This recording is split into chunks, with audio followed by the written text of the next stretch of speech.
Hello, this is Dr. Reese again with yet another installment on our brief series of videos introducing our book that we have recently published on Amazon Kindle.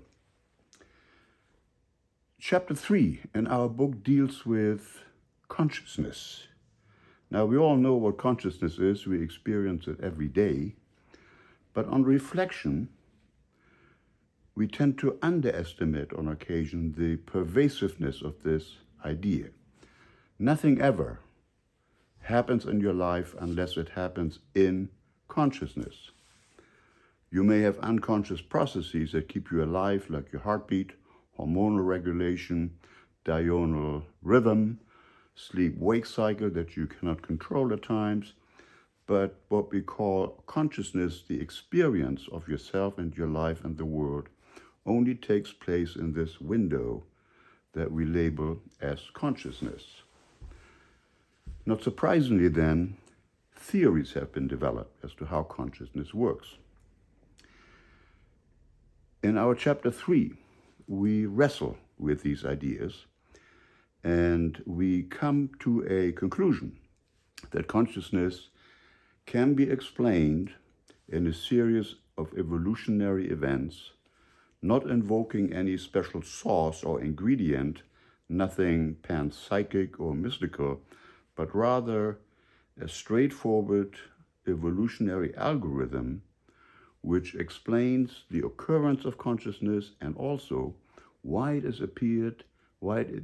appears so ephemeral and difficult to understand. There is a belief among many neuroscientists as well as in lay people as well, that there is an explanatory gap, that consciousness possibly cannot ever be explained. We may be able to explain sensory processing with some sense of completeness, auditory processing, perhaps some other cognitive tasks, but the quality, the redness of the rose, the sonorities of a Beethoven quartet, the feeling of emerging love, never ever can be explained in biological or physiological or material terms. So that is the famous explanatory gap. Recently, a survey was published on the existing, currently researched or promulgated theories of consciousness.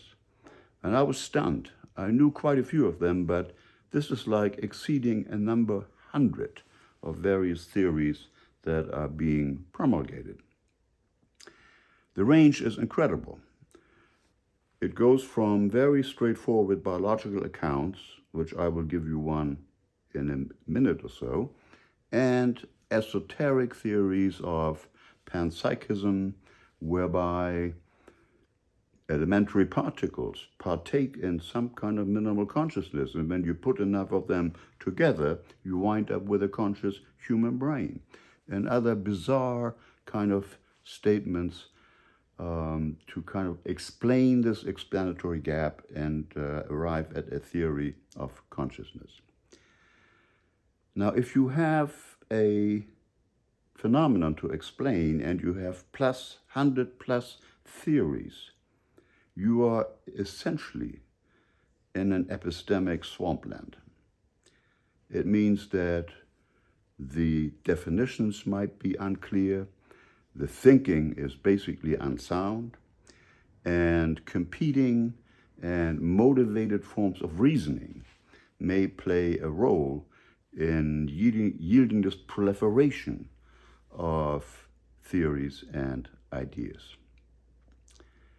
In the show notes to this brief video, I give you the reference and also the list of theories of consciousness as they are currently being proposed.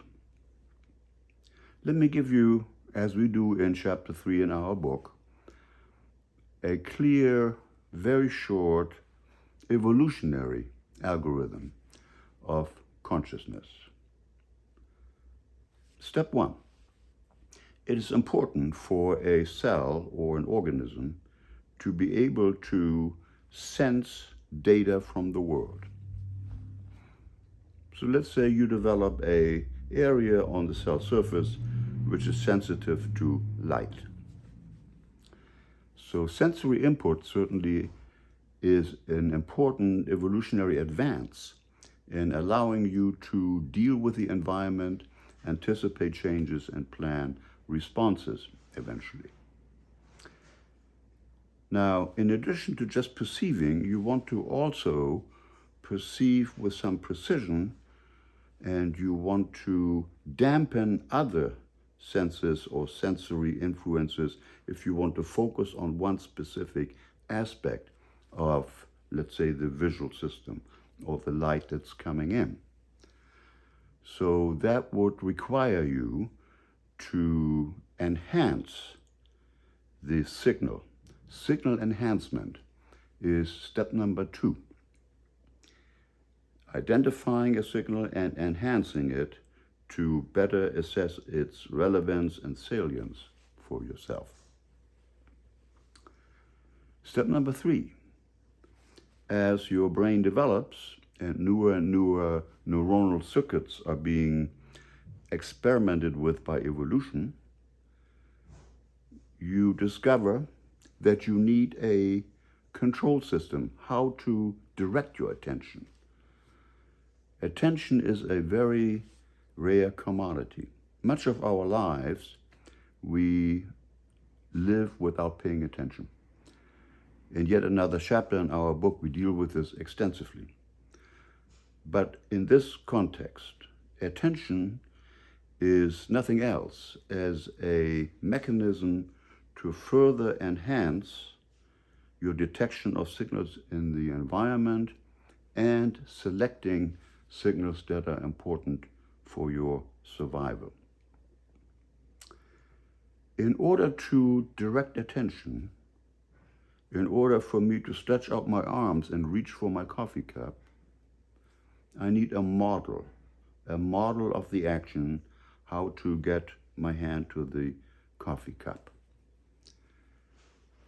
So the brain builds models to direct our motion, but also to direct our attention.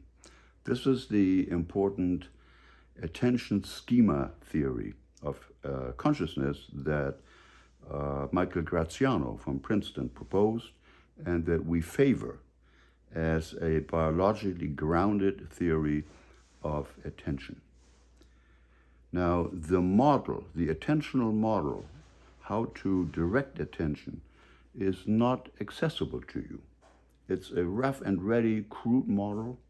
It doesn't have to be very detailed, just good enough to figure out how to divert attention from one object to another and how to plan the sequence of attentional blinks by which you interact with your environment. So far, everything is all evolutionarily determined. Detect the signal, enhance the signal, direct attention towards the signal.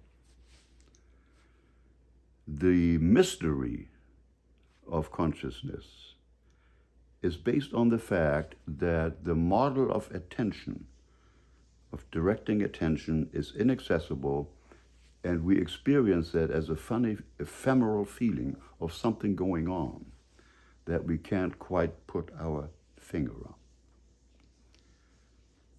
The other part that is also biologically understandable is the idea of precision. We want to determine what in the world is important and what to assign credence to, which signals have credibility, which signals constitute news that is useful to us in the environment. And that has to do with the predictive processing framework. The idea of precision in detecting a signal overlaps to a large extent with the notion of attention. In fact, we can define attention as that mechanism in the brain which determines the precision or the precision we assign to a perceived signal. We already did a video on this particular aspect of the predictive processing framework. Now, this brief video will not do justice to all the details and to the sweep of thought that we present in chapter 3 of our book. So please go ahead, review the show notes, and also find our book in Amazon Kindle edition. 2 visits to Starbucks with a specialty coffee charge will cover your expenses for this book, on which we have worked a number of years to present this content to you. Happy reading, and thanks for your attention.